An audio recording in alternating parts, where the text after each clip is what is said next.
إن الله وملائكته يصلون على النبي يا أيها الذين آمنوا صلوا عليه وسلموا تسليما اللهم صل على محمد وآل محمد وعجل فرجهم. أعوذ بالله من الشيطان الرجيم. بسم الله الرحمن الرحيم.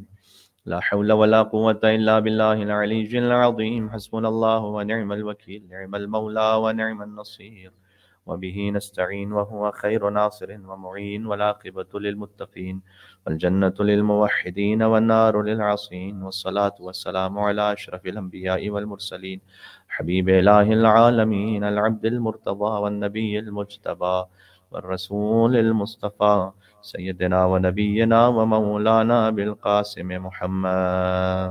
اللهم صل على محمد وآل محمد وعلى آله الطيبين الطاهرين المعصومين المظلومين المنتجبين المنتخبين الميامين، سيما بقية الله في الأرضين الذين أذهب الله عنهم الرجس وطهرهم تطهيرا.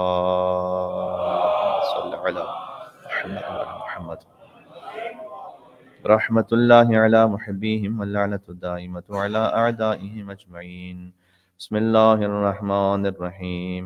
يا أبا الحسن يا علي ابن محمد، أيها الهادي النقي يا ابن رسول الله، يا حجة الله على خلقه، يا سيدنا ومولانا، إنا توجهنا واستشفعنا وتوسلنا بك إلى الله، وقدمناك بين يدي حاجاتنا يا وجيها عند الله، اشفع لنا عند الله، يا وجيها عند الله، اشفع لنا عند الله.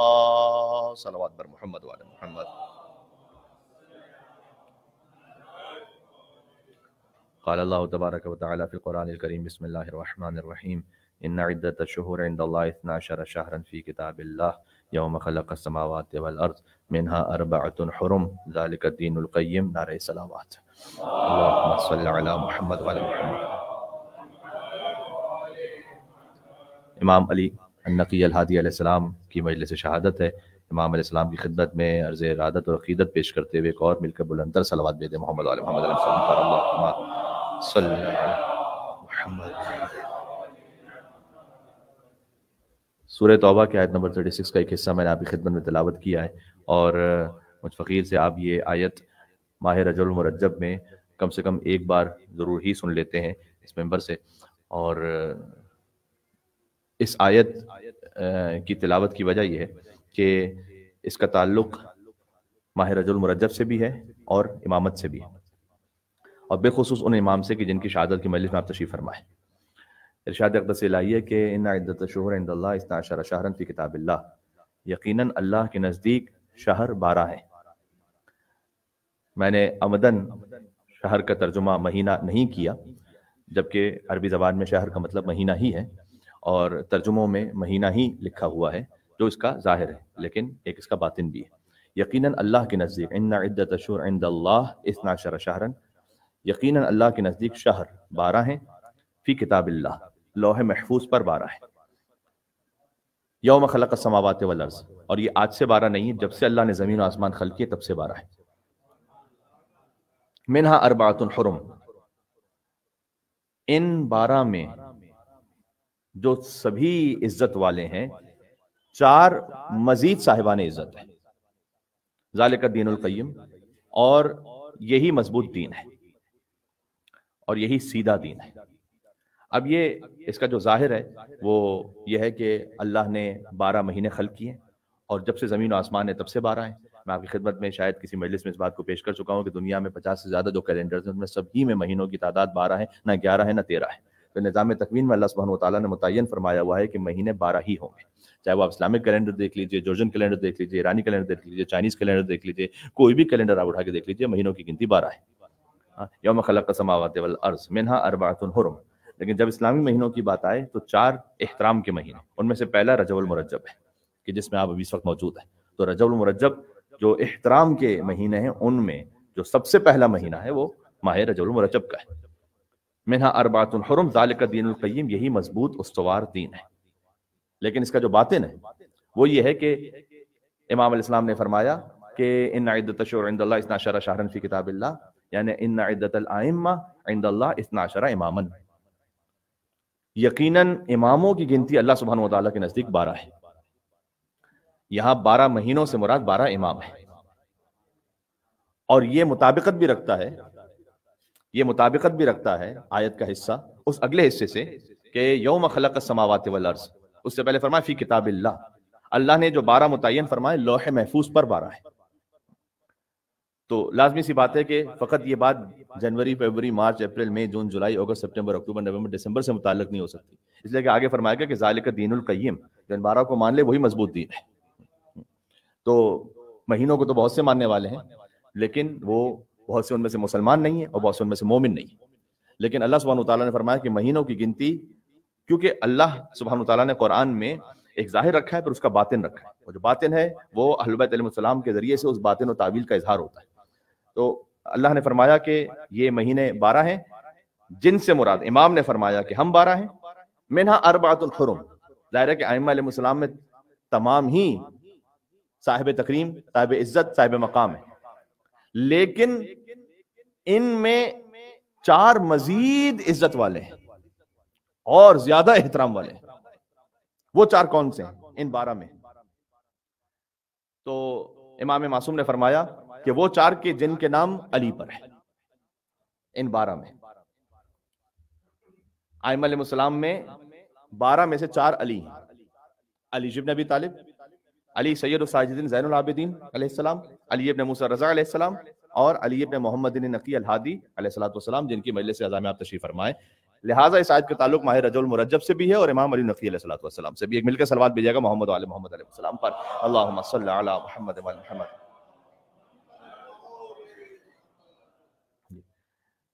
تو امام نے فرمایا کہ جن کے نام علی پر ہیں، اللہ سبحانہ وتعالیٰ نے انہیں ایک اور خاص نام کی وجہ سے احترام عطا کیا، جو اس آیت میں منہا اربعۃ حرم۔ آپ ذرا غور فرمائیے گا، اب ایک خاص بات کہنے لگا ہوں، اس کے لیے ایک مثال تھوڑی سی پیش کر دوں۔ وہ یہ کہ کبھی اللہ کی جانب سے کوئی عہدہ عطا ہوتا ہے، وہ عہدہ جاری و ساری رہتا ہے آگے، لیکن جس پر آ کے عہدہ ختم ہو جائے اس کا ایک الگ سے شرف و مقام ہوتا ہے۔ میری بات آپ تک واضح ہو رہی ہے؟ حضرت آدم علیہ السلام کو نبوت اللہ نے عطا کی، نبوت شروع ہو رہی ہے حضرت آدم علیہ السلام سے، لیکن نبوت حضرت آدم علیہ السلام پر رک نہیں رہی، یہ نبوت کا عہدہ جاری و ساری ہے۔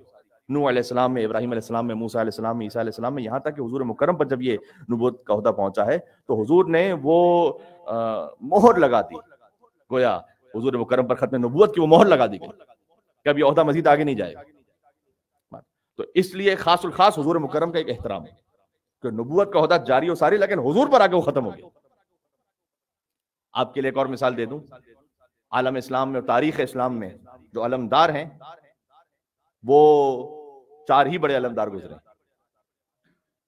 جن کے لیے میں نے میر انیس رحمۃ اللہ علیہ کا ایک بند بعض مقامات پر مجالس میں پڑھا ہے کہ عالم میں ہوئے 4 اولو العزم علمدار، ایک حضرت حمزہ تھے تو ایک جعفر طیار، بعد ان کے ہوئے زیب علم حیدر کرار، عباس اب اس منصب والا کہے مختار۔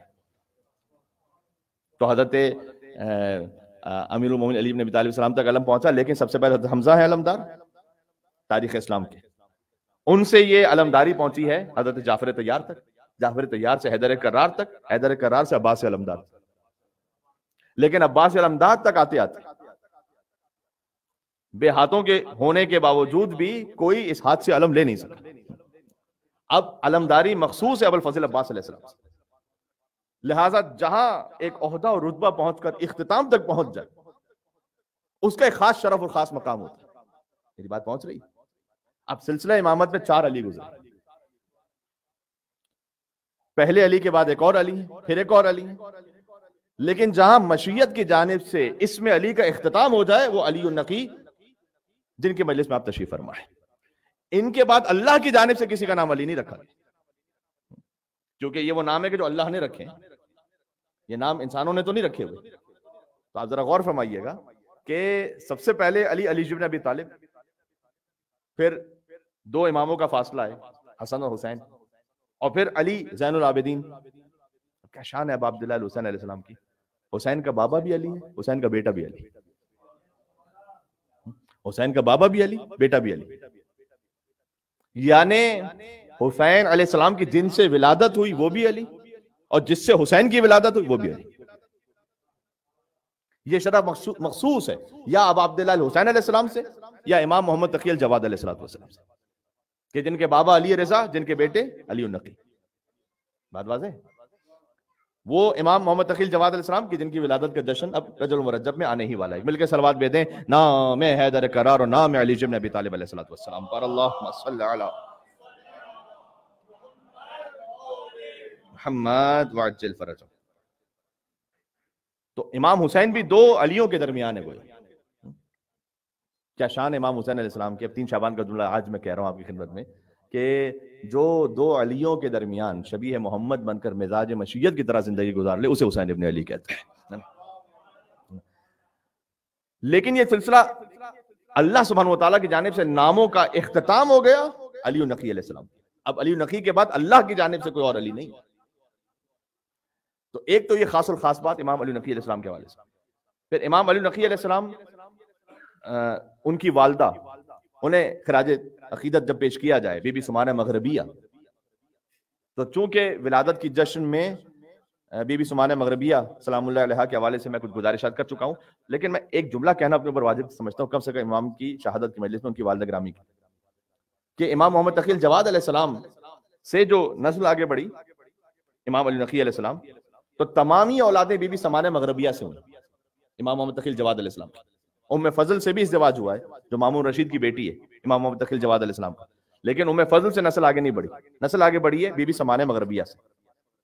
ام فضل سے مامون رشید نے اس لیے ازدواج کروایا تھا کہ وہ چاہتا تھا کہ مہدی ہماری نسل سے آ جائے، اس لیے کہ مہدی کے بارے میں سبھی جانتے تھے کہ حضور مکرم نے فرمایا ہے کہ انہی اہل بیت علیہ السلام کی نسل سے، تو مہدی ہماری نسل سے آ جائے۔ اب یہ سلسلہ امامت میں بھی رہا اور شروع میں سلسلہ نبوت میں بھی رہا کہ نبوت کی نسل ہماری بیٹیوں سے آگے بڑھ جائے، لیکن اللہ سبحانہ وتعالیٰ نے وہاں بھی لاولد رکھا اور یہاں بھی لاولد رکھا، اور جو نسل نبوت تھی وہ بی بی خدیجہ الکبریٰ سلام اللہ علیہ سے آگے بڑھی، اور یہاں جو نسل امامت تھی وہ بی بی سمانہ مغربیہ سے آگے بڑھی۔ تو نسل نبوت بی بی فاطمہ الزہرا سلام اللہ علیہ کی اولاد نبی کہلائی، اور یہاں امام محمد تقی الجواد علیہ السلام سے جو اولاد ہوئی وہ رضوی کہلائیں، اس لیے کہ امام رضا علیہ السلام کی تو اپنی ایک ہی جو اولاد تھی ان کی، امام محمد تقی الجواد علیہ السلام وہ تو براہ راست ہی امام تھے اور ان کے علاوہ کوئی اولاد ہی نہیں تھی امام رضا علیہ السلام۔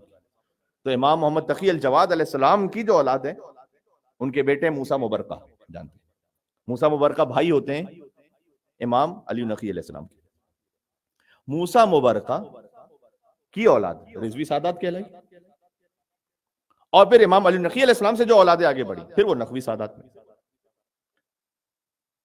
اچھا، جتنی میں نے عرض کیا اولادیں ہیں بی بی سمانہ مغربیہ سے امام محمد تقی الجواد علیہ السلام کی، بس انہی زوجہ سے اولاد ہیں، مثلا فاطمہ بنت امام محمد تقی علیہ السلام، خدیجہ بنت امام محمد تقی علیہ السلام، زینب بنت امام محمد تقی علیہ السلام، ام کلثوم بنت امام محمد تقی علیہ السلام، امامہ بنت امام محمد تقی علیہ السلام، موسیٰ مبرقہ ابن امام محمد تقی علیہ السلام، علی نقی ابن محمد تقی علیہ السلام، یہ سب کی سب۔ اور موسیٰ مبرقہ وہ عظیم الشان امام زادے ہیں کہ جن کے چہرے پہ خاص قسم کا نور ہوتا تھا، امام علی نقی علیہ السلام کے بھائی، اور مبرقہ انہیں کہا اس لیے جاتا ہے کہ برقع پہن کر اپنے چہرے سے پڈال کر چلا کرتے تھے، اس لیے کہ ان کے چہرے سے گویا ایک طرح سے وہ نور برآمد ہوتا تھا کہ جہاں سے گزرتے تھے تو لوگ اپنے کام کاج چھوڑ کر ان کے چہرے کے نور کو دیکھنے کے لیے کھڑے ہو جاتے تھے۔ یہ ہے امام علی نقی علیہ السلام کے بھائی۔ اچھا، امام علی نقی علیہ السلام کا اپنے بھائی موسیٰ مبرقہ، ان کے ساتھ ایک بڑا لطیف سا کنورزیشن بھی جس میں امام علی نقی علیہ السلام کی خاص الخاص فضیلت سامنے آتی ہے۔ امام علی نقی علیہ السلام کی امامت کا زمانہ شروع ہو گیا 6 برس کے سن میں، آپ جانتے ہیں۔ یہ شیعوں کے لیے اس لیے ڈائجسٹ کرنا آسان ہو گیا کہ ان سے پہلے امام محمد تقی الجواد علیہ السلام 8 برس کے سن میں امام بن چکے تھے، ورنہ یہ امام محمد تقی الجواد علیہ السلام کے معاملے میں تو بڑی یونیک بات تھی کہ کوئی 8 برس کے سن میں بچہ امام بن جائے۔ یہ آسان نہیں تھا اس وقت، یہ آج ہمارے لیے بیٹھ کے سن لینا اس کو آسان ہے، اس لیے کہ آپ کے پاس بہت سارے دلائل ہیں، آپ کے پاس آیات قرآنی اور آپ کے پاس احادیث نبوی اور احادیث ائمہ علیہ السلام، اور پھر ائمہ علیہ السلام کے معجزات اور واقعات کا اتنا زیادہ بیان آپ کے سامنے ہو چکا ہے کہ آپ کے لیے شاید یہ کوئی اتنی زیادہ اب حیرت انگیز بات نہیں رہی، لیکن آپ ویسے کسی اور مسلمان سے کہیے کہ آپ 8 برس کے بچے کو امام مانیں گے تو وہ مانیں گے کیا؟ وہ نہیں مانیں گے. وہ اس لیے نہیں مانیں گے کہ ان تک وہ ولایت کا نور نہیں پہنچا جو آپ تک پہنچ چکا ہے ذکر امام حسین علیہ السلام کے ذریعے سے. اس کی قدر کیجیے. میں آپ سے ایک بات کہہ رہا ہوں، دنیا کی ساری نعمتیں مل جانے پر اتنا شکریہ ادا نہ کیجیے گا جتنا ولایت کی نعمت مل جانے پر شکریہ ادا کیجیے گا. ایک صلوات بھیجتے ہوئے تھوڑا سا آگے تشریف لے آئیے گا، وہاں تک مومن ایک مل کے صلوات بھیجیے گا محمد آل محمد علیہ السلام پر. اللہم صلی علی محمد وعجل فرج. یہاں سے وہاں تک مل کر ایک اور پرزور نقوی صلوات بھیجے محمد علیہ السلام. اللہم صلی علی محمد.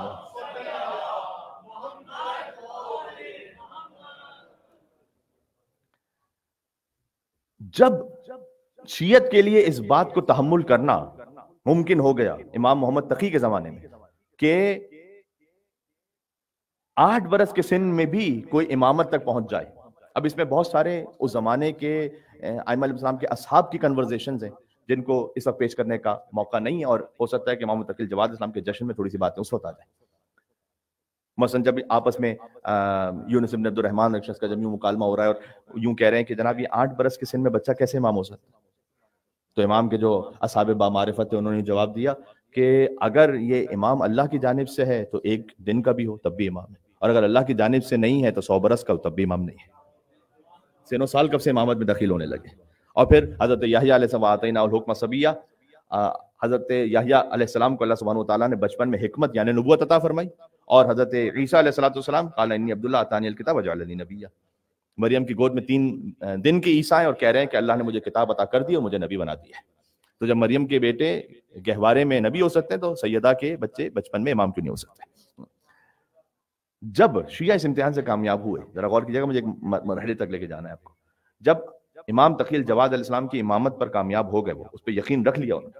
امام دیکھیں شیعہ کا کام یہ، میں نے آپ کو امام محمد باقر علیہ السلام کے جشن میں جابر جوفی کا ایک مکالمہ سنایا تھا، جس میں جابر جوفی امام زین العابدین اور امام محمد باقر علیہ السلام سے مکالمہ کر رہے ہیں، جس میں امام نے کچھ محیر العقول معجزات دکھلائے انہوں نے.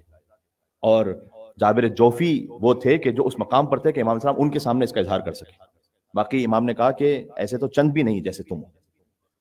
یہی جابر جوفی اپنے ایک دوست کے ساتھ جا رہے ہیں، شیعہ کو کتنا تسلیم ہونا چاہیے. اپنے ایک دوست کے ساتھ جا رہے ہیں، 5ویں امام کا خط آیا، پڑھا، اچھا مولا کا یہ حکم ہے. کہ امام نے کیا کہا؟ جواب دینا اس کو ضروری نہیں سمجھا جابر جوفی نے، اور بہرحال کس طریقے سے چھپا لیا. اب وہ جابر کے جو پوری سوسائٹی پورے معاشرے میں اور اہل علم میں معروف ہیں کہ ان جیسا بڑا کوئی عالم نہیں، ان جیسا مثال کے طور پر بڑا کوئی صاحب عرفان نہیں. اگلے دن دوست نے دیکھا اسی کوفہ میں جابر نے اپنے دونوں پیروں کے درمیان ایک ڈنڈا پھنسایا ہوا ہے اور گھوڑے کی طرح بیٹھ کے ادھر سے ادھر گھوم رہے. کہہ رہے اس کو یہ کیا ہو گیا، یہ کیا ہو گیا اس کو، یہ اتنا بڑا عالم فقی یہ بچوں کی طرح ایسی حرکتیں کر رہا ہے کہ جو دیکھ کے شرم آ رہی ہے. اتنا بڑا ایک انسان، اور اپنے پیروں کے درمیان وہی میں نے کہا ایک ڈنڈا پھنسا کر ہٹو بچو راستہ دو، گھوڑا آ رہا ہے گھوڑا آ رہا ہے، بچوں کی طرح آوازیں لگاتے ہوئے بڑی مذہب خیز طریقے سے. بعد میں معلوم ہوا کہ امام باقر علیہ السلام کا یہ حکم آیا تھا جابر جوفی کو کہ دیکھو اے جابر اس وقت دیوانے بن جاؤ اور ایک فرضی گھوڑے پر سوار ہو کے گلیوں میں پھرا کرو تاکہ لوگوں تمہاری دیوانگی کا یقین ہو جائے. بس امام نے اتنا بتایا تھا، اس کے بعد وجہ نہیں بتائی تھی. جابر نے پوچھا نہیں کہ مولا میں اتنا بڑا صاحب عقل، میرا اتنا بڑا مقام، یہ لوگ کیا کہیں گے، پتہ نہیں کیا سوچیں گے، یہ کیسا دیوانہ پاگل ہو گیا. بس شروع ہو گئے. آسان نہیں تھا. یعنی آپ یقین فرمائیے گا کہ اس وقت اگر ہم میں سے کسی کے لیے حکم آ جائے کسی ایسی ایب نارمل حرکت کا تو بڑا مشکل ہے اس کو فوراً انجام دے دینا بغیر کسی سوچ و بچار کے، کیونکہ بس امام نے کہا ختم. کیوں کہا، اس کی کیا لاجک ہو سکتی ہے، کوئی بات ہی نہیں آتی. اور اس کے بعد اسی وقت اسی زمانے میں کوفہ کے گورنر کو خط آیا تھا خلیفہ بنی عباس کا کہ جابر جوفی یہ بڑا اہل بیت کا آل محمد کا ماننے والا ہم تک خبر پہنچی ہے اور یہ ان کے معارف کو پہنچاتا ہے لوگوں تک، تو جہاں کہیں بھی ہے نا اس کو قتل کر کے اس کا سر ہمارے پاس بھیجو. اور جب گورنر نے پتا کروایا تو کہا پتہ چلے تو دیوانہ ہے، یہ تو گلیوں میں پھرتا رہتا ہے مارا ادھر ادھر، اس کی کہاں سے. تو اس نے جواب میں خط لکھا کہ شاید آپ کو غلط فہمی ہوئی ہے، یہ پتہ نہیں اگر کسی زمانے میں ہوگا بھی تو آج کل تو دیوانہ پاگل بن کے پھرا کرتا ہے، اس کو قتل کروانے کا فائدہ ہی کیا. امام علیہ السلام نے وجہ نہیں لکھی تھی خط میں؟ امام علیہ السلام نے وجہ نہیں لکھی تھی کہ تمہارے لیے خط آئے گا تو تمہیں جان بچ جائے گی؟ اگر وجہ لکھ دے امام تب تو اس وجہ کی وجہ سے انسان اس بات پر عمل کرے گا، تسلیم تھوڑی امامت پر۔ بہت ساری ایسی وجوہات ہیں کہ جو ہمیں احادیث میں نہیں بتلائی گئی، امام نے چاہا کہ تم سرنڈر ہو جاؤ، ختم۔ بہت ساری ایسی احادیث ہیں کہ جو زمانہ غیبت سے متعلق کہ جس میں آپ نے کہا قیام کرنا ہے، کہاں قیام نہیں کرنا، کیا بات کہنی کیا بات نہیں کہنی، زمانہ غیبت کے بارے میں خاص طور پر وہاں سرنڈر ہو جائے گی کہ جب حضرت حجت حضرت قائم تشریف لائیں گے، بہت سارے وہ کام جو انہوں نے کرنا ہے آج ہم نہیں کر سکتے، ہر کام جو انہوں نے کرنا ہے آج ہم نہیں کر سکتے، کہ چونکہ انہوں نے یہ کام کرنا ہے تو ہر ظالم سے اس وقت ہم ظلم کا بدلہ نہیں لے سکتے۔ بات واضح، یہ صبر کے لیے کہا گیا۔ اور اگر یہ کہا جائے کہ ہر وہ کام کہ جو امام نے آ کر کرنا ہے چلے آپ کیجئے تو صحیح تاکہ زمین ظہور ہموار ہو جائے، نہیں، یہ اشتباہ ہے۔ ہم سے جو کہا گیا وہ کرو۔ امام علیہ السلام نے تو آ کر بہتوں کو قبروں سے نکال کر انہیں سولی پہ لٹکانا ہے، آپ کر لیں آج تاکہ زمین ظہور ہموار ہو جائے۔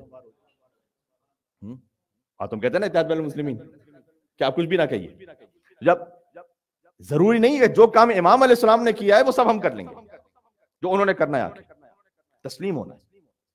تو اب غور کیجئے گا، تو امام محمد تقی الجواد علیہ السلام، ان کے بیٹے امام علی نقی السلام اور موسیٰ مبرکہ، دونوں ہی امام کے بیٹے ہیں، لیکن موسیٰ مبرکہ بعض مرتبہ ائمہ علیہ السلام کے خانوادے میں بھی جیلسی آئی ہے، بہرحال موسیٰ مبرکہ تسلیم ہے امام علی نقی علیہ السلام کے ساتھ، کیونکہ یحییٰ ابن اقسم کا نام سن رکھا نا آپ نے؟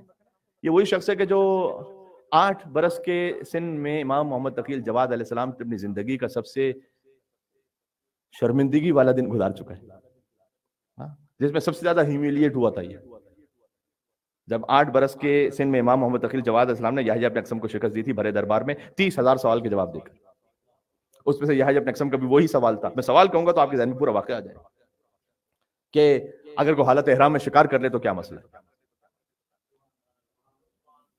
اور امام نے اس کی تقریباً جیسے میرے ذہن میں 24 صورتیں بنا کر پوچھا کہ تیرا سوال ہی ادھورا ہے، تیرا سوال ہی غلط ہے۔ حج کا احرام ہے کہ عمرے کا احرام ہے کہ شکار جان بوجھ کر کیا ہے کہ غلطی سے ہو گیا کہ پہلی دفعہ کیا ہے کہ بار بار کیا ہے کہ پرندے کا ہے کہ حیوان کا ہے کہ دن میں ہے یا رات میں ہے کہ آزاد ہے یا غلام ہے کہ مرد ہے کہ عورت ہے، اور اس نے خود چکرا کر کہا کہ کیا اس سوال کی اتنی صورتیں نکلتی؟ اور امام تقی الجواد السلام نے کہا کہ پہلے تم سوال تو واضح کر کہ سوال کیا ہے تو پھر میں جواب دوں گا اس کا جواب کیا ہے۔ وہی یحییٰ ابن اقسم جو شکست کھا چکا ہے امام تقی الجواد السلام۔ لیکن بات یہ ہے کہ بہت سو کو عزت راست نہیں آتی، اور بہت سو کے دلوں میں ختم اللہ علی قلوبہم، ان کے دلوں پر مہر سب تو چکی۔ یہ یحییٰ ابن اقسم دوبارہ آیا امام علی نقی کے سامنے، باپ سے شکست کھا چکا ہے، بیٹے کے سامنے اب دوبارہ، لیکن اب ڈائریکٹ نہیں، انڈائریکٹ، کیونکہ وہ جانتا ہے کہ میں ڈائریکٹ آؤں گا کہ تو پھر سینکڑوں لوگوں کے سامنے میری ایسی بے عزتی ہونے والی ہے، ہیومیلیشن ہونے والا ہے کہ دوسری دفعہ تو یہ نہیں سہ سکتا۔ تو موسیٰ مبرکہ کے ذریعے سے آیا۔ موسیٰ مبرکہ کون ہے؟ امام علی نقی کے بھائی ہیں، کہ بھائی ان کو گھیرو۔ تو موسیٰ مبرکہ کو ایک مرتبہ پکڑ کر اس نے کچھ سوالات کیے اور لکھ کر دیے کہ یہ میرے سوالات ہیں، اس کے جواب لے آؤ۔ اچھا ذرا غور کیجئے گا، وہاں سے معتصم عباسی جو کہ امام محمد تقی کو زہر دینے والا ہے، یہ معتصم عباسی کیونکہ مامون رشید خود فاضل جہنم ہو گیا تھا، بعد میں معتصم عباسی نے زہر دیا امام محمد تقی الجواد علیہ السلام۔ معتصم عباسی ایک دن عمر ابن فراج ایک شخص کا درباری اس کو بلا کے پوچھتا ہے کہ وہ محمد تقی تو مارے گئے، ان کا بیٹا ابھی کتنے سال کا ہے؟ 6-7 سال۔ امام کا سن ولادت ہے 214 ہجری، رجب المرجب، 5 رجب کو پاکستان میں زیادہ معروف تاریخ ہے، اور 15 ذی الحجۃ الحرام یہ ایران و عراق میں زیادہ معروف تاریخ ہے۔ بہرحال 214 اور 254 ہی میں، یعنی 40 سال کے سن میں، بعض نے لکھا ہے کہ 212 ہے امام کا سن ولادت، تو 40 یا 42 سال کے سن میں امام علی نقی السلام کی تو شہادت ہو گئی۔ امام محمد تقی کی شہادت کب ہے؟ تاریخوں میں آپ کو الجھانا نہیں چاہتا لیکن آپ کو ڈیٹس پتہ ہونی چاہیے۔ امام محمد تقی الجواد علیہ السلام کی جو شہادت ہے وہ 220 ہجری، تو اگر 214 امام علی نقی کی ولادت مانے تو 6 سال میں زمانہ امامت تو شروع ہو گیا۔ تو معتصم عباسی عمر ابن فراج سے پوچھ رہا ہے کہ محمد تقی ان کی تو شہادت وفات ہو گئی، میں اپنی زبان میں کہہ رہا ہوں، وہ تو دنیا سے چلے گئے، اب کون ہے امام کا؟ علی نقی، کتنے سال کے؟ 6-7 سال کے۔ کیسا کرو ایک استاد رکھ لو ان کے، کیونکہ ابھی بالکل بچپن ہے، تو کوئی استاد ایسا ٹریننگ کر دے کہ جو ہمارے عقیدے میں ڈھال دے اس بچے کو۔ میں نے کہا کہ جب اللہ مہر لگا دے نا دل پر، تو ظالم غلطی پر غلطی یا لفظ بدل دوں بے غیرتی پر بے غیرتی کرتا ہے. تو کیا استاد لگا دو، پھر یہ بالکل ہماری طرح مولڈ ہو جائے کہ 6 برس کا بچہ ہے تو ابھی تو پوری زندگی پڑی نا. تو عبید اللہ ابن جنید بغدادی اسے استاد لگوا دیا گیا. تھوڑے دنوں بعد کسی نے پوچھا جنیدی سے، عبید اللہ جنیدی سے، کہ اس بچے کا کیا حال ہے جس کو پڑھا رہے ہو؟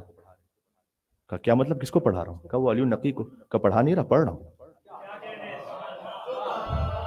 6 سال میں؟ کہا پڑھ رہے ہو کا کیا مطلب؟ کہا دیکھو بھائی میں پہلی مرتبہ جو ان کے پاس گیا تو میں نے کہا کہ قرآن پڑھنا آتا ہے؟ کہ بتلائیے کہاں سے پڑھیں؟ کہ میں نے قرآن کی سب سے طویل سورہ کا نام لیا اور کہا کہ وہاں سے پڑھو. کہ اس نے پڑھنا شروع کیا ایسا کہ جیسے لہن داؤدی ہو. اس سے بہتر تلاوت اور قرات میں نے قرآن کی آج تک کسی سے سنی نہیں، جو میں 6 برس کے بچے سے سن رہا تھا. اور کہا فقط تلاوت کی بات نہیں، یہ بچہ ہر آیت کے بعد رک کر یہ بتلاتا تھا کہ یہ کہاں نازل ہوئی، مکے میں نازل ہوئی، مدینہ میں نازل ہوئی، اس کا شان نزول کیا. 6 برس کا بچہ. سبحان اللہ.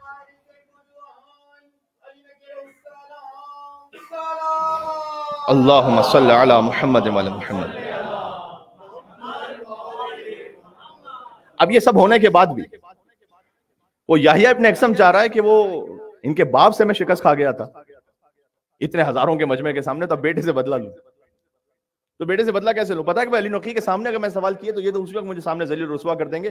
تو موسیٰ مبرقہ ان کے بھائی، ان سے کہا کہ میں کچھ سوالات پوچھ رہا ہوں، وہ تو جواب بتلا دینا. واقعاً سوال ایسے کہنا کہ بغیر جواب کے آپ کو فقط سوال بتلایا جائے، آپ اور میں ایک ساتھ، میں اپنے آپ کے لیے سب کے لیے کہہ رہا ہوں، تو یقین فرمائیے گا کہ آسان نہیں جواب دینا.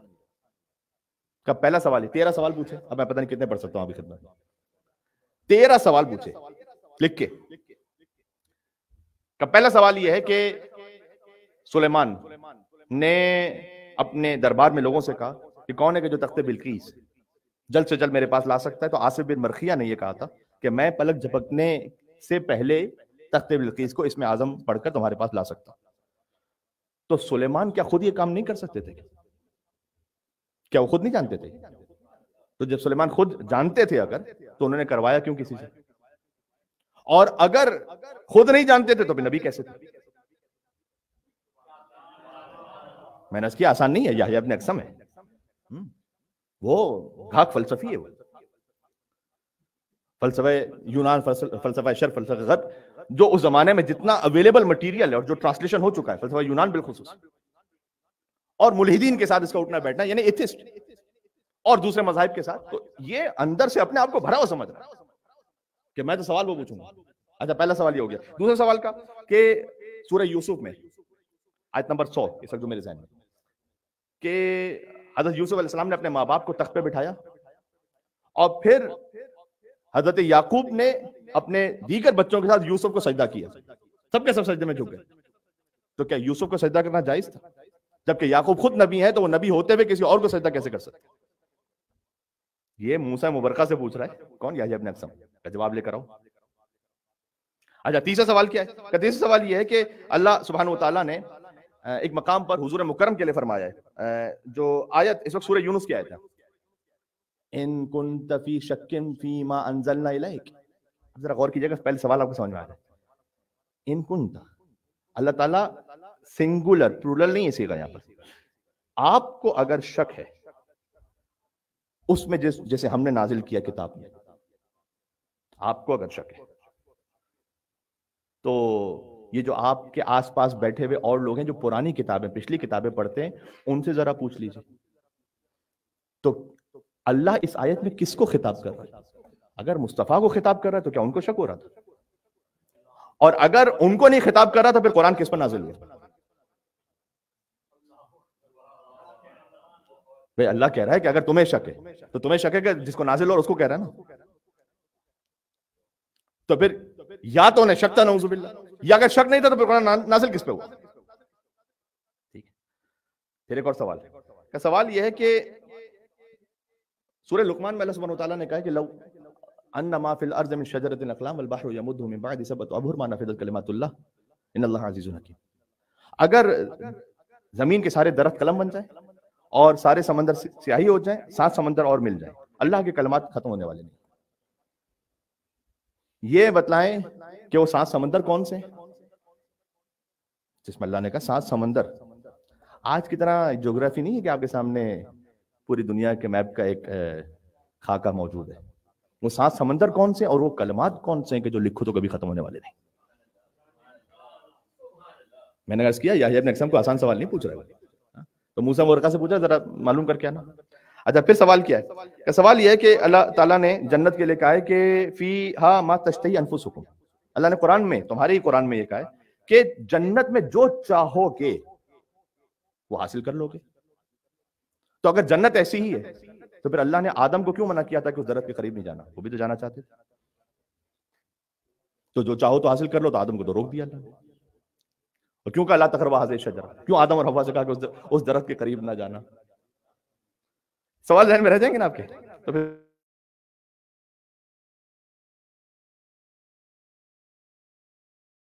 جواب سننے میں لطف آئے گا.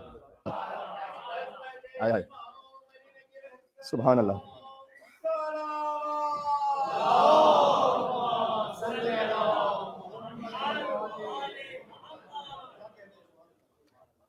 چھٹا سوال یہ ہے کہ قرآن میں اللہ نے کہا سورہ شورى میں او یزوجہم ذکرانا و اناثا، کہ یزوجہم تزویج سے نا پیر بنانا. اللہ پیر بناتا ہے بیٹوں کا اور بیٹیوں کا، لڑکوں کا اور لڑکیوں کا.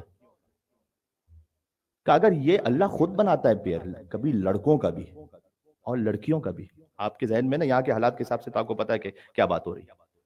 تو پھر اللہ نے اس قوم پر عذاب کیوں نازل کیا تھا کہ جب اللہ خود یہ کہہ رہا ہے کہ یہ بنانا ٹھیک ہے؟ آپ کو تعجب بھی ہونا چاہیے. بھائی قتل حسین کا فتویٰ جب قرآن سے نکل سکتا ہے. میں آپ کے سامنے اس پہ گفتگو کر چکا ہوں ایک تفصیل سے کہ آپ غیروں کو چھوڑ دیجیے. ابھی چند ہی سالوں میں وہ زمانہ آنے والا ہے، کچھ ویسٹرن کنٹریز میں آ چکا ہے آلریڈی، یہاں پر بھی اس کے آثار شروع ہو چکے ہیں، لیکن یہ بڑی شدت سے ہونے والا ہے کہ غیر مذاہب کے لوگوں کو چھوڑ دیجیے، مسلمز ان کی پوری کمیونٹی ہوگی ہے، آپ ان سے نمٹتے پھریں گے. کیا رہے ہم کرسچنز کو کیا کہیں، باقی لوگوں کو کیا کہیں، ایتھیسٹ ان کو کیا کہیں، باقی بت پرستوں کو کیا کہیں، ان کو کیا کہیں؟ یہ تو مسلمز ہیں. اور میں آپ سے عرض کر چکا ہوں بہرحال کہ کینیڈا میں نے خود اس پیمفلیٹ کو دیکھا ہے کہ افطار specifically for A B C D G جو بھی آپ لگا دیں اس میں، افطار ان کا، ارے افطار مخصوص ان کا، یہ وہاں ہو چکا تو یہاں کیوں نہیں ہوگا؟ ہوگا. اب آپ کے بچے آپ سے آگے پوچھیں گے کہ بابا اس میں پھر کیا مسئلہ، تو مسلمان بھی کر رہے ہیں. جیسے بہت سی جگہوں پر آپ سے پوچھا جاتا ہے کہ بھائی تم ہینڈ شیک کیوں نہیں کرتے، فلاں مسلم تو کر لیتا ہے. تو آپ کے دل میں پہلے تو جواب ہے نا کہ بھائی ہمارے لیے جائز نہیں، کہا تمہارے لیے جائز نہیں تو وہ کیوں کر لیتا ہے. یہ سوال اس میں بھی ہونے والا ہے. اور میں آپ سے عرض کر رہا ہوں، اللہ کرے کہ میں خود غلط ہوں، اللہ کرے کہ میں خود غلط ہوں، لیکن جہاں تک یہ سوسائٹی کو لے کے جانا چاہ رہے ہیں نا، انسانی سوسائٹی کو جو شیطانی سوسائٹی بنانا چاہ رہے ہیں معاشرہ، اس میں مجھے لفظ استعمال کر لینے دیجیے، مجھے بڑی خود بھی عجیب سی ایک گلٹ فیل ہو رہی ہے، لیکن میں لفظ نہ استعمال کروں تو بات کو کیسے پہنچاؤں گا. ابھی تک یہ بات ہے، بعد میں یو نیور نو کہ بہن بھائیوں میں اس کو بھی وہ بڑے آرام سے نارملائز کر دیں، یہی کہتے ہوئے کہ 2 ایڈلٹس ہیں، ان کا ہیومن رائٹ ہے، آپ کا کیا لینا دینا. ان کا بھی کوئی الگ سے فلیگ بن جائے، ان کا بھی کوئی الگ سے نعرہ بن جائے، ان کا بھی کوئی الگ سے کلر بن جائے، جائیں گے وہیں تک، ذہن میں رکھیے. اس کے بعد پھر کمپلیٹلی گھر کے اندر بھی محرم نہ محرم، عزت تقدیس سب کچھ ختم ہو جائے، ماں بیٹے کے درمیان، بہن بھائی کے درمیان، باپ بیٹی کے درمیان. یہ شیطانی معاشرہ جا وہیں رہا. جس طرح سے آج ہمیں یہ جو ہو رہا ہے اس کو سن کے عجیب سا لگتا ہے کہ یہ کیسے ہو سکتا ہے. آج ہمیں ایسا لگ رہا ہے لیکن بہت ساری جگہوں پہ تو نارملائز ہو گیا. لیکن آج سے 30 سال پہلے تو سب کے لیے یہ عجیب سی بات تھی، لیکن آج بہتوں کے لیے نارملائز ہو گیا. تو جو میں نے اگلی بات آپ سے کہی ہے وہ ابھی عجیب سے لگ رہی، ہو سکتا ہے کہ 20-30 سال بعد یہ بھی. بس یہاں تک میں بات روک دی. بہرحال میں اس تفصیل میں جائے بغیر، امام علیہ السلام سے پوچھا گیا تو قرآن میں کہ پیئر بناتا ہے اللہ ذکرانن و اناثا، لڑکوں کے لڑکیوں کے. تو اس میں مسئلہ کیا ہے؟ سوال سمجھ میں آ رہا ہے؟ یہ اپنے اقسام پوچھ رہا ہے. پھر کہا کہ ایک سوال میرا یہ ہے کہ اگر ایک چرانے والا ہے بکریوں کو، بعض معذرت اب اس سے پھر سوال ہے تو مجھے سوال تو پڑھنا پڑے گا. اس کے مالک نے دیکھا کہ جو بکریاں چرانے والا ریوڑ کو، وہ نعوذ باللہ من ذالک وطی کر رہا فعل حرام کسی بکری سے، اور جیسے اس نے اس کے مالک کو دیکھا تو اس نے چھوڑ دیا اس ریوڑ کے اندر. اچھا، اب اس جانور کا حکم یہ ہوتا ہے کہ اگر ان جانوروں میں جن کا گوشت معمولاً کھایا جاتا ہے، فقہی مسئلہ اس طرح سے ہمارے فقہا نے بیان کیا اس کو، تو اس کو ذبح کیا جائے، اور ذبح کرنے کے بعد فوراً اس کا گوشت نہیں کھا سکتے، اس کو جلا دیا جائے. ذبح تو آپ ایسے ہی کر سکتے ہیں کسی بھی حلال گوشت جانور کو، لیکن باقاعدہ اس کے گوشت کو جلا کے ختم کر دیا جائے. یعنی ایک طریقے سے اللہ سبحانہ وتعالیٰ نے اس کام کے لیے اتنا عبرت کا ایک نظام رکھا ہے کہ حتی جانور کو بس ذبح کر دو، ذبح کرنے کے بعد وہ ختم ہو گیا، اب اسے تکلیف تو نہیں ہوگی، لیکن اس کو جلا دیا جائے. بھائی کا فرض کرو، اب یہ ابن اقسم کیا پوچھ رہا ہے؟ اس نے اس بکری کے ساتھ فعل حرام کیا، اس کو ریوڑ کے درمیان چھوڑ دیا. اب اتنے ریوڑوں میں پتہ ہی نہیں، تو اس پورے ریوڑ کو کیا ذبح کر کے جلائے گا؟ پتہ کیسے چلے گا؟ اب یہ ابن اقسم اگلا سوال پوچھ رہا ہے. میں نے کہا پتہ نہیں کتنے میں پڑھ سکوں گا. کہا 2 سوال ہیں تمہارے جد کے بارے میں، علی کے بارے میں. پہلا سوال تو یہ ہے کہ زبیر جب جنگ جمل کے دوران مارے گئے تو علی ابن ابی طالب نے کہا کہ زبیر کے قاتل کو جہنم کی بشارت ہو. تو وہ تو تھے ہی علی کے مقابل میں، تو اس کے قاتل کو کیوں کہا کہ یہ جہنم میں جائے گا؟ اور اگر وہ جہنم ہی میں جانے والا تھا تو علی نے خود کیوں نہیں مار دیا قاتل کو؟ اگلا سوال یہ ہے کہ جب جنگ جمل میں شکست ہو گئی علی کے مقابلے میں لشکر کو، اور وہ چھوڑ کر بھاگے، تو علی نے کہا بھاگنے دو، پیچھا نہ کرو، نہیں مارو. صفین میں جب چھوڑ کر بھاگے مد مقابل، علی نے کہا چھوڑنا نہیں، جو ہاتھ میں آ جائے مار. تو جو جمل میں کیا تھا وہ صحیح تھا، تو پھر صفین والا وہ غلط ہے کیا؟ اور اگر صفین والا صحیح تھا پھر جمل والا غلط ہے. اور آخری سوال اس وقت جو میرے ذہن میں آ رہا ہے کہ اگر کوئی خود آ کر نعوذ باللہ من ذالک یہ اقرار کر لے کہ میں نے لواط کیا، فعل حرام کیا، تو اگر وہ خود اس بات کا اقرار کرتا ہے تو اس پر کوئی گواہ نہیں سامنے، کیا حد جاری ہوگی؟ اور حد جاری ہوگی تو کیسے جاری ہوگی؟ کون جاری کرے گا؟ جبکہ ویسے کوئی گواہ نہیں، فقط اس نے خود نے یہ کہا. یہ سوال پوچھا جائے ابن اقسم نے. موسیٰ مبارکہ اس لے کر آئے امام علی نقی علیہ السلام کے پاس. کہا ہے میرے بھائی آپ پر درود و سلام. کچھ باتیں کی امام علی نقی علیہ السلام نے موعظہ اور نصیحت کی موسیٰ مبارکہ سے، اور پھر یہ کہا کہ اے موسیٰ ہمارے مطیع رہنا. جو ڈائریکٹ امام زادہ ہو نا، اس کا بھی کام علی ابن ابی طالب کے بغیر نہیں ہو سکتا. کسی اور کا کام کہاں سے ہوگا؟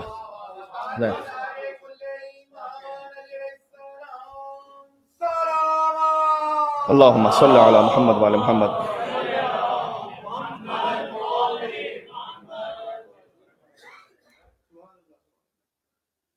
اور پھر امام کے سامنے موسیٰ مبارکہ نے کہا کہ وہ یحییٰ ابن اقسم نے سوالات بھیجے. امام نے مسکرائے روایت میں، کہ تم نے کیا جواب دیا؟ کہ جواب مجھے آتا نہیں. امام نے کہا لکھو بسم اللہ الرحمن الرحیم. یہ جواب ہے اے یحییٰ ابن اقسم تمہیں علی ابن محمد النقی الہادی کی طرف سے. یہ جواب ہے. یہ میں نے مفہوماً یہ والا جملہ کہا، لیکن پہلے امام نے کہا یہ جواب ہے، اور اے یحییٰ ابن اقسم ہم جانتے ہیں تمہاری نیت یہ ہے کہ تم ان سوالوں کو کر کے اگر ہمارے جواب میں کہیں کوئی گیپ رہ جائے تو اس سے ہماری عزت میں کوئی کمی کرنا چاہتے ہو. اور میں یہ دعا کرتا ہوں کہ جیسی تیری نیت ہے اللہ ویسا ہی تجھ سے حساب کر لے. اللہ اکبر. ہاں، امام سے سمجھنے کے لیے پوچھنا، نیچا دکھانے کے لیے نہیں پوچھنا، امام سمجھنے کے لیے پوچھنا. کہ میں دعا کر رہا ہوں تیرے لیے کہ جیسے تیری نیت ہے نا ویسے ہی تیرا حساب ہو. اور اے یحییٰ ابن اقسم، ہمارے موتی و فرما بردار رہنا، اس لیے کہ اب جو میں جواب دے رہا ہوں تجھے، تجھ پر حجت تمام ہونے والی ہے. اب یہ یاد رکھنا، یعنی میرے بابا سے تو شکست کھا چکا ہے، اب تجھ پر ایسی حجت تمام ہونے والی کہ اس کے بعد اب تو نہیں مانا تو پھر عذاب علیم ہے. تیرا پہلا سوال یہ کہ سلیمان نے آصف بن برخیہ سے کہا کہ جو پلک جھپکنے سے پہلے تخت بلقیس کو لے آئے، تو کیا سلیمان یہ کام خود نہیں کر سکتے تھے؟ کیوں کروا آصف بن برخیہ سے؟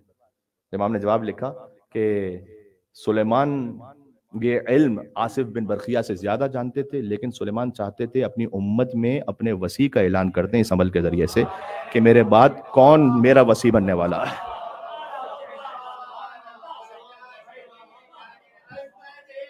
اللہ اکبر.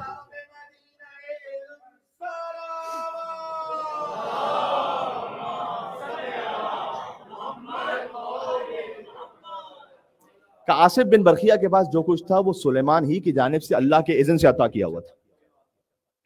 کچھ یاد آ رہا ہے مولا علی علیہ السلام نے کیا فرمایا؟ رسول اللہ نے مجھے علم کے 1000 باب سکھلائے اور میں نے ہر باب سے 1000 باب کو نکالا نا. تو رسول اللہ جیسے اپنے وصی کا اعلان کرنا چاہتے تھے نا امت میں، ویسے ہی سلیمان چاہتے تھے کہ آصف بن برخیہ کی وصایت کا اعلان ہو جائے میرے ہوتے ہوئے کا. اس لیے اور پھر امام علیہ السلام نے حضرت داؤد حضرت سلیمان کا بھی واقعہ دہرایا کہ داؤد علیہ السلام کے زمانے میں بھی جب سلیمان کی وصایت کا اور ولایت کا اعلان ہونے لگا تھا تو اس وقت داؤد نے بھی یہی کام کیا تھا، بس تفصیل میں نہیں جا رہا. امام نے اس کو مزید لکھا. ہمارے یہاں سوال جواب میں کیا ہوتا ہے خاص طور پر لیگل میٹرز میں، کہتے ہیں بھائی جو پوچھا اتنا کہو، آگے کہو گے تو پھنس جاؤ گے. امام کا معاملہ یہ نہیں ہے کہ جتنا کہا اتنا ہی کہو، بھائی آگے کہو گے تو بنے اسی میں غلطی نہ نکال لے کوئی. بات سمجھ میں آ رہی ہے؟ تو امام کو مطلب آپ نے کیا سمجھا ہوا ہے؟ 300-400 نیوٹن ہو، 500 آئنسٹائن ہو، 1-2 ہزار آیت اللہ سیستانی ہو، مل کر کوئی امام کے لیے خود امام ہی کا کلام ہے کہ امامت ایسی ہے کہ جیسے تم زمین پر آسمان کے ستاروں کو دیکھتے ہو نا، بس دور سے دیکھتے ہی ہو، بس چھوٹا چھوٹا کچھ نظر آتا ہے ساری.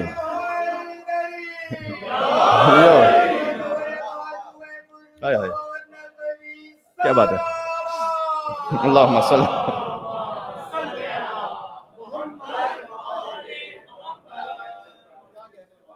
مجھے مسائل بھی پڑھنے ہیں، وقت کا بھی خیال ہے، میں چاہ رہا ہوں کہ جلدی جلدی بات پوری ہو. آپ سے گزارش یہ ہے کہ میں صلوات پڑھواتا جاؤں گا جہاں جہاں، آپ نعرہ حیدری پر اکتفا کر لیجیے گا تاکہ عبادت بھی ہوتی رہے اور وقت بھی تھوڑا سا بچتا رہے. کہ جب یوسف علیہ السلام کے سامنے ان کے ماں باپ تخت پہ بیٹھے اور یعقوب نے اپنے بچوں کے یوسف کو سجدہ کیا، سجدے 2 طرح کے ہوتے ہیں، ایک اللہ کو ہوتا ہے، ایک اللہ کی اطاعت کے لیے ہوتا ہے.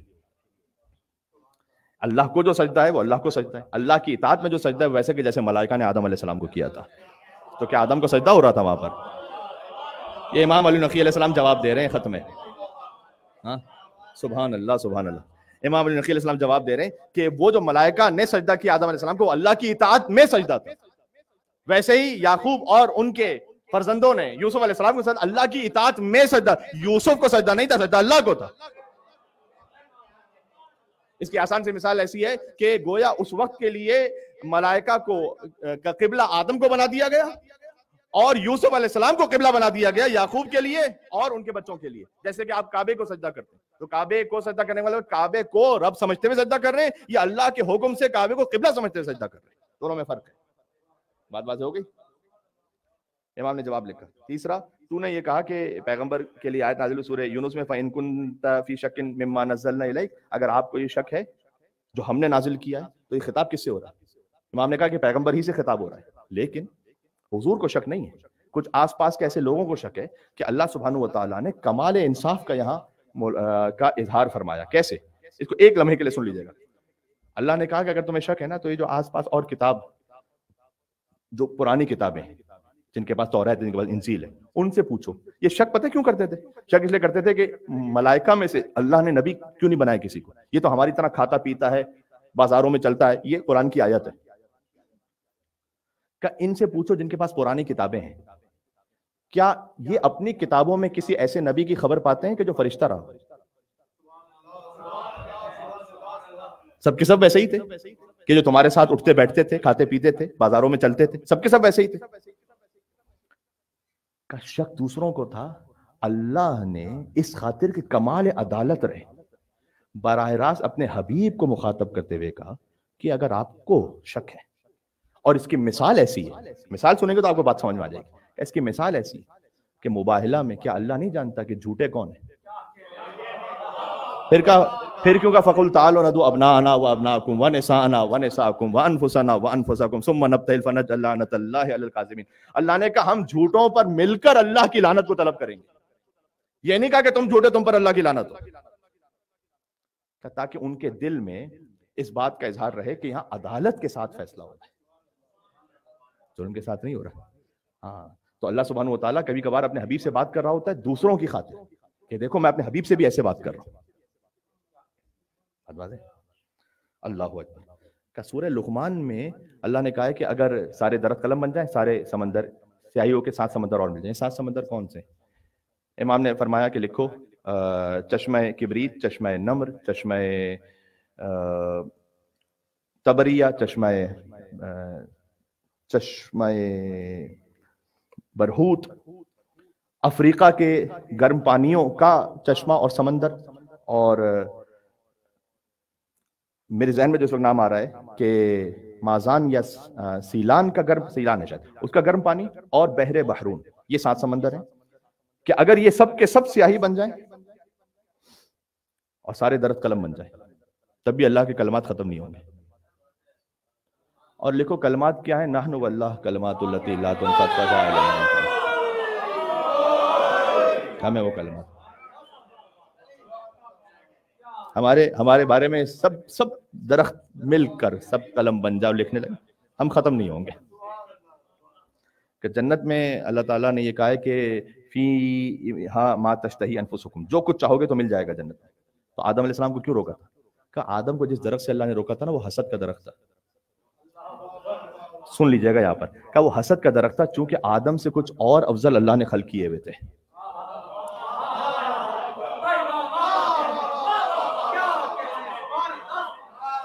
اور اللہ نے کہا تھا کہ خبردار جنت میں رہتے ہوئے اپنے دل میں ان کے لیے کوئی حسد نہیں لے کر آنا کہ وہ تم سے افضل ہیں.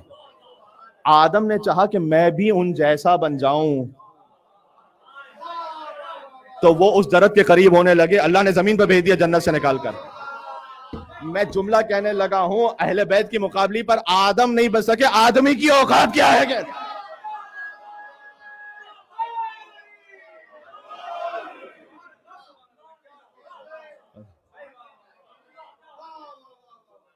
یہ امام علی نقی علیہ السلام کا علم بہرے بے قرار ہے کہ جو جاری و ساری ہے. وقت تقریباً تمام ہو رہا ہے. یہ اللہ نے کیوں کہا او یزوجہم ذکرانا نہ تھا؟ وہی سوال کہ اللہ نے پیر بنایا ہے مردوں کا عورتوں کا، مردوں کا آپس میں، عورتوں کا. کہ اس سے پچھلی آیت تو پڑھ، اس میں اللہ نے کہا ہے کہ اللہ مرد اور عورت کو یا بیٹے عطا کرتا ہے یا بیٹیاں عطا کرتا ہے یا پیر بنا دیتا ہے. بیٹے بھی عطا کرتا ہے اور بیٹیاں بھی عطا کرتا ہے کسی کو. کہ یہ اس ازدواج و شادی کی بات نہیں ہو رہی جو تو سمجھ رہا ہے. یہ ان بچوں کے لیے عطا کرنے کی بات ہو رہی ہے کہ اللہ کسی کو فقط بیٹے دے گا، کسی کو فقط بیٹیاں دے گا، کسی کو پیر بنا کے دے دے گا. بچوں میں فقط کسی کو ایک بیٹا دے گا، کسی کو ایک بیٹی دے گا، کسی کو پیر بنا کے 2 بیٹے دے گا، کسی کو پیر بنا کے 2 بیٹیاں دے گا، کسی کو بیٹا اور بیٹی دونوں دے دے گا. یہ مراد ہے اس آیت میں. یہ وہ ازدواج نہیں کہ جو تو سمجھ رہا ہے. یہاں پیئر اور گروپ بنانے کا مطلب ہے کہ اللہ بھائیوں میں اور بہنوں میں اس طرح کا ایک پیئر بنا دیتا ہے. دوسرا یہ کہ امام نے کہا کہ اگر کسی نے نعوذ باللہ من ذالک اس بکری کے ساتھ فعل حرام کیا، اس کے بعد اس کو ریوڑ میں ڈال دیا، اس کو پتہ نہیں ہے کہ کون سی بکری ہے، تو پھر ان بکریوں کو 2 حصوں میں تقسیم کریں، اس کے بعد قرعہ ڈالے. جس کے نام پہ قرعہ نکل آئے اس کو پھر 2 حصوں میں تقسیم کریں، پھر قرعہ ڈالے. پھر جس حصے پہ نام پہ قرعہ نکل آئے پھر 2 حصوں میں تقسیم کرے، پھر قرعہ ڈالے. یہاں تک کہ 2 بکرے رہ جائیں تو پھر قرعہ ڈالے، اور پھر جو ایک رہ جائے اسے ذبح کر لے اور اس کا گوشت جلا دے. اللہ کے حکم پر عمل ہو جائے گا.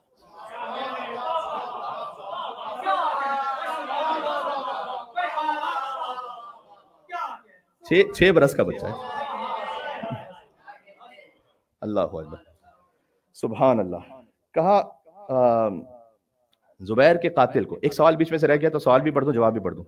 فجر کی نماز وہ دن کی نمازوں میں ہے نا، فجر تو دن کی جو نمازیں اس میں تو آہستہ الحمد سورہ کو پڑھنا ہوتا ہے، ظہر اثر میں آپ آہستہ پڑھتے ہیں، اور رات کی نمازوں میں بلند آواز سے پڑھتے ہیں، مغرب اور عشاء. تو فجر تو ہے دن کی نماز کیونکہ دن تو شروع ہو چکا ہوتا ہے، تو کیوں اللہ نے وہاں پر بلند آواز سے پڑھنے کے لیے کہا الحمد سورہ، آہستہ نہیں کہا دن کی نمازوں کی طرح؟ امام نے جواب میں لکھا کہ چونکہ حضور مکرم اس وقت فجر کی نماز پڑھتے تھے کہ جب ابھی اندھیرا ہوتا تھا. احترام رسالت میں اللہ سبحانہ وتعالیٰ نے رات ہی کی نماز کا حکم لگایا، چونکہ مصطفیٰ رات کے اندھیرے کی کیفیت میں فجر کی نماز پڑھا کرتے تھے، اس لیے بلند ہے یہ عشق مصطفیٰ میں اللہ سبحانہ وتعالیٰ. پھر اس نے یہ پوچھا ہے کہ زبیر کے قاتل کے لیے کیوں علی بن ابی طالب نے کہا کہ اس کے قاتل کو تو جہنم کی بشارت؟ اس لیے کہ میرے جد علی بن ابی طالب جانتے تھے کہ اس کا جو قاتل ہے نا یہ خود نہروان میں خارجی بن کر آنے والا ہے.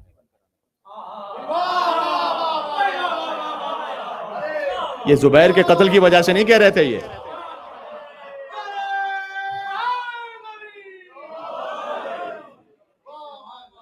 اور علی بن ابی طالب نے چھوڑ اسے اس لیے دیا کہ وہ خود نہروان میں آنے والا تھا علی کے مقابلے میں، تو اس وقت اسے قتل کرنے کی ضرورت نہیں تھی. جب اس کی علی دشمنی سامنے آ جائے تو پھر مارا جائے اسے. یہ علی کے علم الغیب کا اظہار ہے. یہاں پر کارتون نے یہ سوال پوچھا ہے کہ جمل میں بھاگنے والوں کا پیچھا نہیں کیا اور انہیں نہیں مارا، لیکن صفین میں بھاگنے والوں کو علی نے کہا کہ انہیں نہیں چھوڑنا. کہ اس لیے کہ جمل میں جو ان کے سردار تھے نا وہ مار دیے گئے تھے، طلحہ اور زبیر، اور ایک جو خاتون تھی انہیں بھی گھر بھجوا دیا گیا تھا. کب ان میں یہ سکت اور ہمت نہیں رہی تھی کہ دوسرا لشکر دوبارہ لے کر آئے، اس لیے کہ جو بھاگ رہے تھے علی نے کہا کہ جانے دو بھاگنے دو. لیکن صفین میں ایسا تھا کہ جتنے بھاگنے والے تھے وہ دوبارہ لشکر بنا کر علی کے مقابلے پر آنے والے تھے. علی اس بات کو جانتے تھے، تو علی نے ہر بھاگنے والے کو نہیں مارا. کہ اپنے لشکر کو یہ حکم دیا تھا کہ جو بھی بھاگ رہا ہو پہلے اس سے یہ پوچھ لینا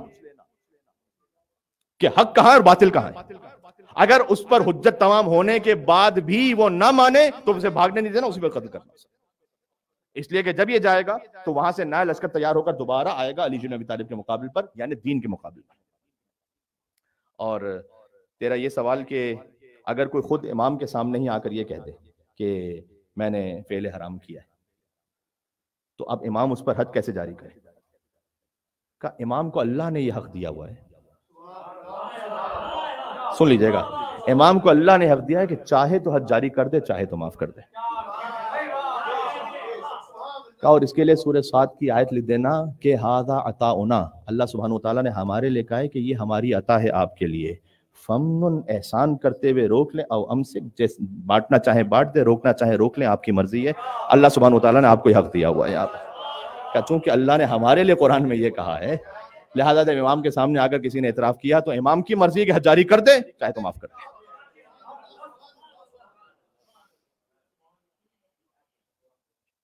میرے خیال میں اس کے بعد شاید علم کے بارے میں کوئی اور کہنے کی بات رہ نہیں جاتی آخر میں. سبحان اللہ، یہ وہ امام ہے کہ جن سے ہم تک کم سے کم 3 زیارتیں پہنچی. زیارت جامع کبیرہ اس پہ بات ہو چکی ہے، غدیر کے دن کی زیارت. اب میں آپ کے لہو کو گروانے کے لیے جملہ کہہ دوں کہ ایک مرتبہ ہم یہ کہتے ہیں کہ اے میرے مولا علی آپ پر سلام ہو. یہاں علم لدنی کے بعد علی النقی کا السلام علیک یا مولا یا امیر المومنین، اے علی النقی کے مولا آپ پر سلام ہو. 37 آیتوں کو امام علی نقی علیہ السلام نے زیارت غدیر میں پڑھا. میں آپ سے ریکویسٹ کروں گا کہ اس زیارت کو کم سے کم زندگی میں ایک مرتبہ ٹرانسلیشن کے ساتھ پڑھیں. اور چونکہ شیخ عباس قمی نے لکھا ہے کہ یہ غدیر سے مخصوص نہیں ہے، غدیر کے علاوہ کسی بھی دن پڑھی جا سکتی ہے، دور سے بھی پڑھی جا سکتی ہے، نزدیک سے بھی پڑھی جا سکتی ہے. آپ اس وقت فزیکلی دور ہیں امام اسلام کے حرم سے، غدیر بھی نہیں ہے، لیکن اگر آپ کے پاس رجب میں موقع ملے، رجب مولا کائنات کا مہینہ ہے، ایک مرتبہ زیارت کو پڑھ لیں. 37 آیتیں، حضرت حمزہ کی فضیلت کا بیان، حضرت جعفر تیار کی فضیلت کا بیان. زیارت جامع کبیرہ میں ایک عالم دین کا بیان ہے کہ 200 آیتوں کا خلاصہ ہے زیارت جامع کبیرہ. 200 آیتوں کا. سبحان اللہ. جب یہ تمام تر کمالات امام علی نقی علیہ السلام کے اس شدت کے ساتھ سامنے آئے تو امام علیہ السلام کو مدینہ سے بلایا گیا سامرہ جاتے جاتے بھی امام علیہ السلام نے اپنے کئی معجزات کا اظہار فرمایا. آپ جانتے ہیں امام پر یقین رکھنا سیکھیں بس. مستورات، اگر امام علیہ السلام نے ان کو ایک خاص حکم دیا ہے اپنی فیملی لائف کے لیے تو امام پر یقین رکھے اس پہ چلیں. یہ نہیں ہو سکتا کہ آپ زندگی ایک طریقے سے گزار دیں اور پھر بعد میں کسی سے کہیے کہ آپ کوئی دعا ایسی ہے کہ جس سے وہ سب کو ٹھیک ہو سکے. امام علیہ السلام چاہیں تو ایک دعا سے سب کو ٹھیک کر بھی سکتے ہیں، لیکن یہ کسی عام انسان کا پھر کام نہیں ہے. آپ نے وہ کرنا ہے کہ جو امام نے چاہا آپ سے. ٹھیک ہے، اب اس میں بہت سارے پیغامات آ گئے، بس بات تمام ہو گئی.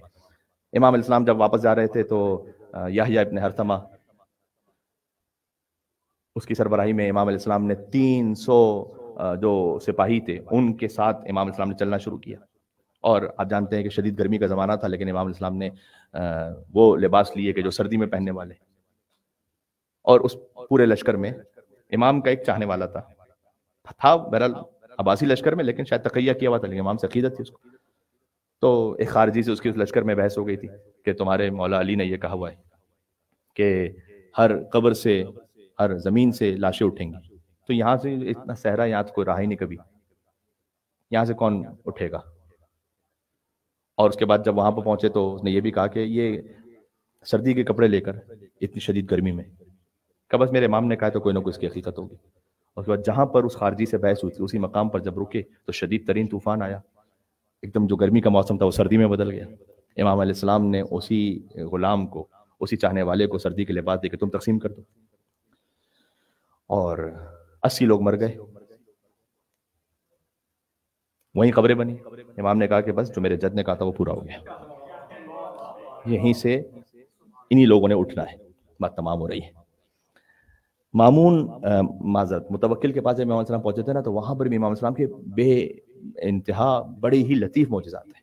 بس میں کیا کروں آپ سے کہ میرے پاس وقت بالکل پھسلا گیا اور میرے پاس بالکل وقت نہیں بچا، تھوڑا سا ماتم بھی ہونا ہے، لیکن میں اتنا ضرور کہہ دوں حتیٰ متوکل اتنے کریم ابن کریم ہے نا، متوکل پر کتنا بار بار امام نے کرم فرمایا اور رحم فرمایا. ایک مرتبہ متوکل کی ماں آئی تھی امام کے پاس، اور متوکل کی ماں نے امام سے آ کر کہا تھا کہ میرا بچہ جو ہے وہ شدید مریض ہو گیا اور ایسا لگتا ہے جیسے مرنے کے قریب ہے. تو امام نے کہا تھا کہ گوسفند کا گوشت گلاب کے پانی میں ملا کر اسے پلا دینا، وہ ٹھیک ہو جائے گا. اس کے بعد ماں نے یہ کہا متوکل کو، متوکل نے منت بھی مان لی کہ اگر میں ٹھیک ہو گیا تو میں مال کثیر دوں گا. اور جب وہ ٹھیک ہو گیا تو مال کثیر کتنا ہے؟ بادشاہ کے اعتبار سے مال کثیر 1,00,000 درہم ہے، 10,000 درہم ہے، 1,000 درہم ہے. علی نقی کو بلانا. امام علی نقی علیہ السلام پہنچے، کہ مال کثیر کی میں نے منت مانی ہوئی تھی، مال کثیر کتنا ہے؟ ان درباریوں میں سے کوئی کہہ رہا ہے 1,000 درہم، کوئی 10,000، ہو سکتا ہے انہی کے پاس آنے والا بڑھا چڑھا کے کہہ رہا ہوں. امام نے کہا 83 درہم. کہتے ہیں مطلب what do you mean 83 درہم؟ کہ اس لیے کہ اللہ تعالیٰ نے قرآن میں کہا ہے کہ وَلَقَدْ نَصَرَكُمُ اللَّهُ فِي مَوَاطِنَ كَثِيرَةٍ، اللہ نے اے حبیب آپ کی مدد کی کثیر موقعوں پر. یہ کثیر موقع 83 موقع تھے کہ جن میں اللہ سبحانہ وتعالیٰ نے اپنے حبیب کو نصرت عطا فرمائی. یہ ہے قرآن ناطق اور قرآن صامت آپس میں. بات سمجھ میں آ رہی ہے؟ مل کے کہتے ہیں بس بات تمام ہو رہی ہے.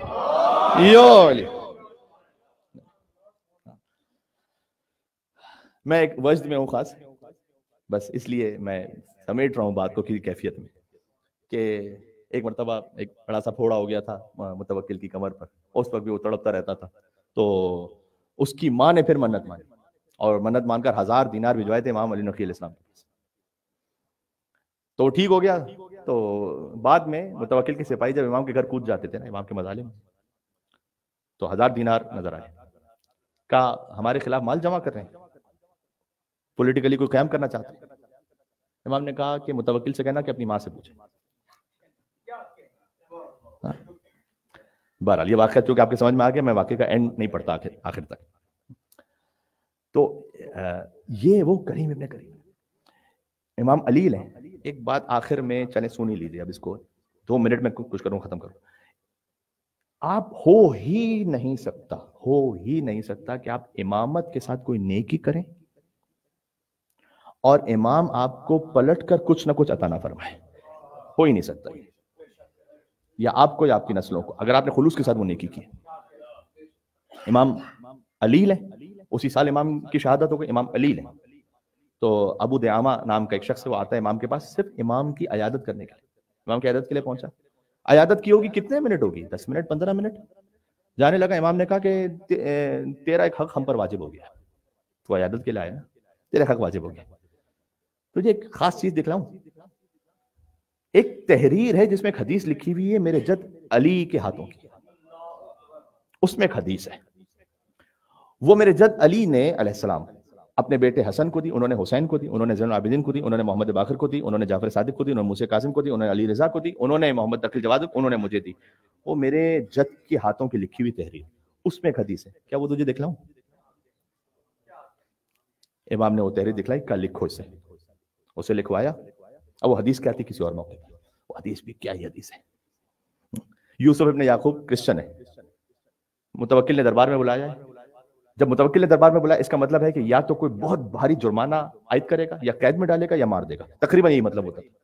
اس کا ایک شیعہ دوست ہے یوسف ابن یعقوب کا، کہتا ہے کہ اپنے شیعہ دوست سے میں نے پوچھا کہ تمہارے ایک امام ہے، میں جا رہا ہوں متوکل کو، مسئلہ حل ہو سکتا ہے میرا؟ کہا کیوں نہیں، چلو. کہ میں کرسچن ہوں. کہ پھر بھی چلو. کہ میں نے نظر مانی ہے، آپ کو 100 دینار دوں گا. 100 دینار دیے اس نے امام کو. امام کے ساتھ نیکی کی ہے نا، امام کو کیا ضرورت ہے 100 دینار، اس نے نیکی کی ہے نا. امام نے کہا جا، تیرے لیے خیر ہے. گیا، واپس آ گیا، کچھ نہیں ہوا اسے. واپس آیا، مومن نہیں بن گیا، رہا کرسچن ہی، لیکن اب امام کے ساتھ نیکی کی تو امام کو کچھ عطا کرنا ہے نا. امام نے کہا ہم تجھے خوشخبری دے رہے ہیں کہ تیری اولاد میں سے ایک ہمارا چاہنے والا پیدا ہونے والا ہے، جو ہمارا چاہنے والا ہے. ہائے ہائے، بات سمجھ میں آ رہی ہے؟ یہاں بس معاملہ ہی عجیب ہے. بس میں نے آپ سے عرض کیا تھا، آپ امام محمد باقر علیہ السلام کا جشن پڑھیے تو لگتا ہے کہ بس ساری فضیلتیں یہیں پہ ختم ہیں. امام النقی علیہ السلام کا ذکر کیجیے، لگتا ہے ساری فضیلتیں یہیں پہ ختم ہیں. امام تقی جواد السلام کا ذکر کیجیے، لگتا ہے ساری فضیلتیں یہیں پر. بس ٹھیک ہے. جو اللہ اکبر، جو اہل البیت علیہ السلام کو، میرے خیال میں ابھی 2-3 منٹ ہے میرے پاس، جو اہل البیت، مسائل بہت مختصر رکھوں گا، جو اہل البیت علیہ السلام کے نام میں جو بات پوشیدہ ہے نا، ان کی جدہ کے نام میں، سن لیجئے گا. اور اس پر میں چاہتا ہوں آپ ایک بلند نعرہ لگا دیجئے گا تاکہ بات یہاں کنکلوڈ ہو کے میں چند جملے مصائب کے فقط بہت مختصر پڑھوں گا، اور اس کے بعد انشاءاللہ ہم وقت فضیلت ہی میں نماز شروع کر دیں گے. تھوڑا سا وقت ماتم کے لیے، اس میں کوئی حرج نہیں ہے. کہ جب بھی اہل بیت علیہ السلام کے ناموں پر آپ غور کیجئے تو 3 طرح کی لغت چیک کیجئے، ایک عام مسلمانوں کی، ایک مومنوں کی، ایک اہل بیت کی. فاطمہ سلام اللہ کا مطلب ہے نا، وہ ان کی ہر اولاد کے لیے. فاطمہ کا مطلب ہے کہ کسی شے کو کسی شے سے جدا کیا ہوا، عام لغت.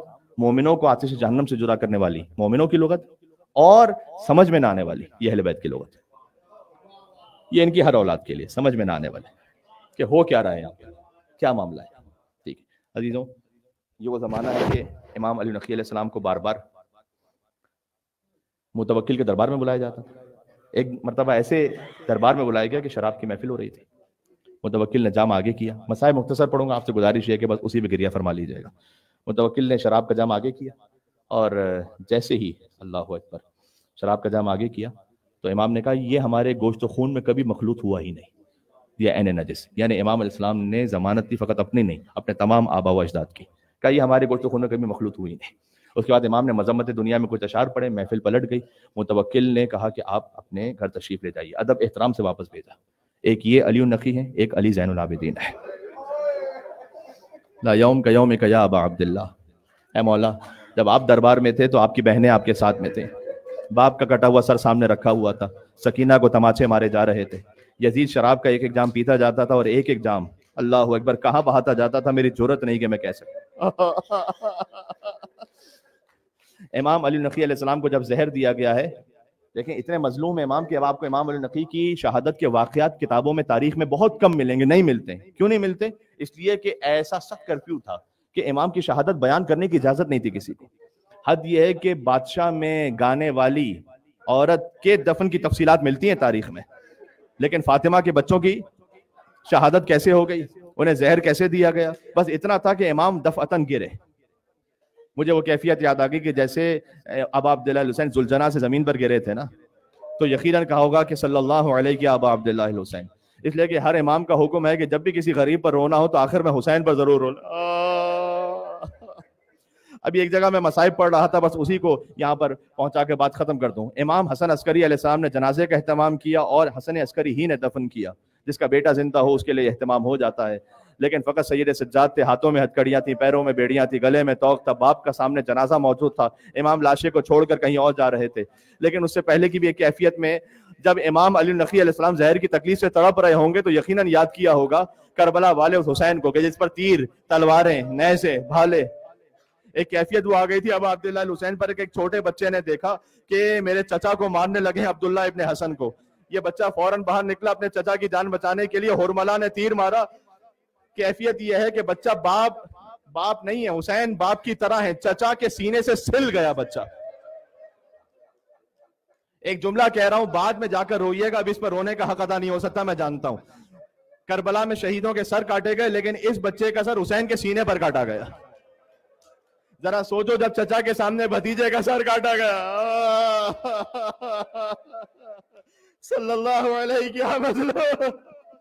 پھر حسین کا سر اس وقت کاٹا گیا کہ جب حسین تسبیح پروردگار پڑھے، الا قد قتل الحسین بکربلا، الا قد ذبح الحسین بکربلا. یا حسین یا